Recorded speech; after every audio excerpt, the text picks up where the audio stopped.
Good afternoon, ladies and gentlemen. Security Council's had a meeting on Tuesday afternoon to discuss the situation in Myanmar and exchange views about it. As you know, there's been some consultations between members of the Council since then, and the Council members have unanimously agreed the following statement, which I, as President of the Council for this month, will now read out on behalf of the Council. The members of the Security Council reaffirm their statements of 11 October 2007, 2 May 2008 and 22 May 2009 on Myanmar, and reiterate the importance of the release of all political prisoners. In this context, the members of the Security Council express serious concern at the conviction and sentencing of Daw Aung San Suu Kyi and its political impact. The members of the Security Council note the decision of the government of Myanmar to reduce Daw Aung San Suu Kyi's sentence and urge the government of Myanmar to take further measures to create the necessary conditions for a genuine dialogue with Daw Aung San Suu Kyi and all concerned parties and ethnic groups in order to achieve an inclusive national reconciliation. The members of the Security Council reiterate their support for the Good Office's role of the Secretary-General. The members of the Security Council affirm their commitment to the sovereignty and territorial integrity of Myanmar, and in that context reiterate that the future of Myanmar lies in the hands of all of its people. That's the statement that's been unanimously agreed by members of the Security Council following the conviction and sentencing of Aung San Suu Kyi. It doesn't call for an immediate release, Ambassador? It calls for the immediate release of all political prisoners. Are you happy with this statement? This is a statement that's been agreed unanimously among the 15 members of the Security Council. I think we all know that different members of the Security Council have different views on the situation there, and the strong views in various Western capitals aren't entirely shared in countries elsewhere.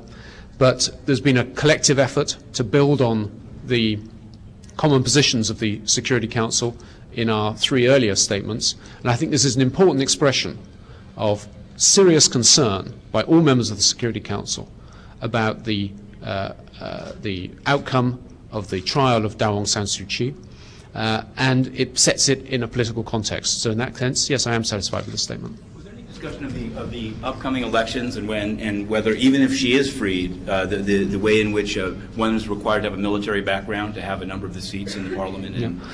Well, what we've, as a Security Council, have supported is the process of national reconciliation in Myanmar.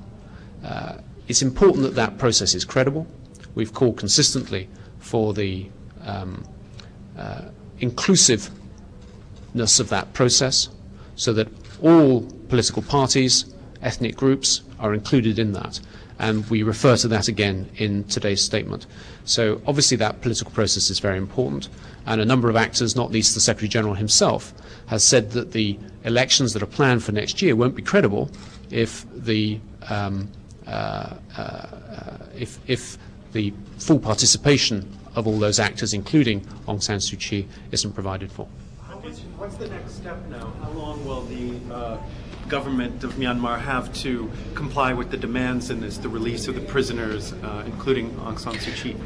No one is setting a timetable on this, but the government of Myanmar have their objectives, which is the process that they've set out.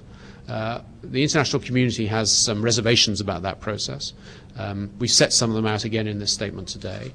And if the government of Myanmar want their process to have international credibility, they know what they have to do. Yes, Madam.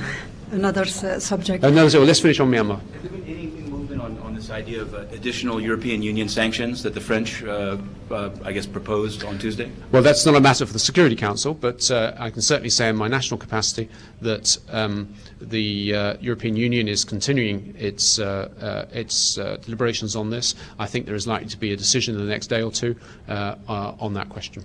Ambassador, isn't the call for genuine dialogue with her? Isn't that actually diluting the idea of including her in the election and her party in the election? So I don't understand the question. I mean, instead of saying that the NLD should be part of the election, you're saying they should dialogue with her, which means maybe they can convince her not to. I think you're misreading the statement. But it's not Yeah. In the last paragraph, Mr. Ambassador, you said commitment to the sovereignty and territorial Yeah. integrity of Myanmar. Yeah. Do you have concern in this regard? In my national capacity, no, we don't have concerns in this regard, but we are committed to the sovereignty and territorial integrity of Burma. A number of countries have expressed concern, and the Burmese themselves have expressed concern that there is a danger that releasing the controls, easing the controls in Burma, could lead to the breakup of the country. We don't think that's likely to happen, and we certainly don't want it to happen. So a commitment which we all share, all members of the Council, to the sovereignty and territorial integrity of Burma, it's important to remind people that we are all committed to that outcome. So is this a message to the government of Myanmar? It's a message from the Council. The whole thing is a message from the Council to the government of Myanmar. You wanted one other question? Yes. This morning you had a meeting with the Security Council, with the troop contributor on UNIFIL. Do you have anything to say about Actually, the Deputy